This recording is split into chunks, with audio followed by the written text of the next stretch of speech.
So you might be in a situation where you're looking at a phone that has a 128GB max storage capacity inside of it, and you're comparing that against a phone that has 256GB in terms of an iPhone. And you might be trying to figure out which one you should go ahead and buy, the 128 or the 256GB variant. Better yet, let's make it even more spicier. Should you buy an iPhone 15 that has 128GB or an older iPhone that has 256GB inside of it? Here's the thing I will tell you. You have to start off with the current phone that you have. If you don't have any phone, then you have to look at some devices around you to get an idea of basically how much storage you're going to take up on your phone. If you currently have 128GB on your iPhone and you are not maxing out that storage at all, let's say you're below 80GB on a 128GB device, then there is no big reason for you to go and switch up to a 256GB variant, but there is a big reason why you should go and basically consider it at some point, because applications are only getting bigger, video and photo sizes are only getting bigger, and there's a humongous,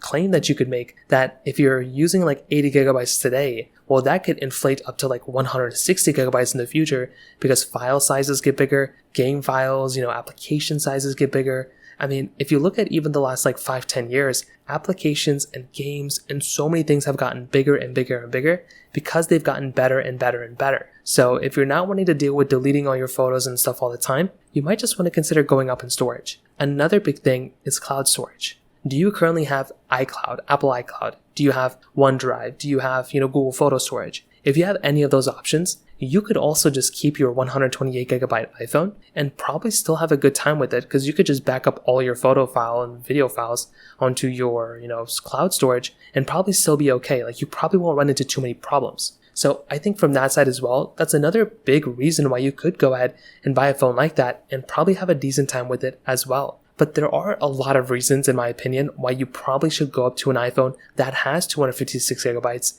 and it might even be better than buying a newer phone that has, half the amount of storage. The reason being, number one, having more storage just allows you to keep more things on your phone. There's a huge thing where you can go through and just upload your photos and videos onto the, cloud and not have to worry about that storage being taken. But there's still a humongous thing you have to keep in mind. You can't offload your apps all the time into the cloud. You can offload the unused apps inside of the cloud, and Apple recommends doing that. But then you have to re-download them, and then if you're on a flight or something like that, you can't just re-download it unless you connect to the internet and buy internet on it, and then you're spending even more money. So it makes even less sense, in my personal opinion, to do something like that. So it might even make more sense to go ahead and buy a phone that has more storage inside of it. So that has been something that I've kind of noticed as well, and that might make a lot more sense for a lot of people too. So personally for me, that right there, you could make the claim that buying a phone that has more storage does make it overall better, and I would 100% agree with that. Another very big thing to keep in mind here too is the fact that a phone like the, let's say the iPhone 15 compared to an iPhone 14 in the used market, if you're buying an iPhone that has more storage, you could sell that iPhone in the future for more money than another iPhone that doesn't have as much storage. So an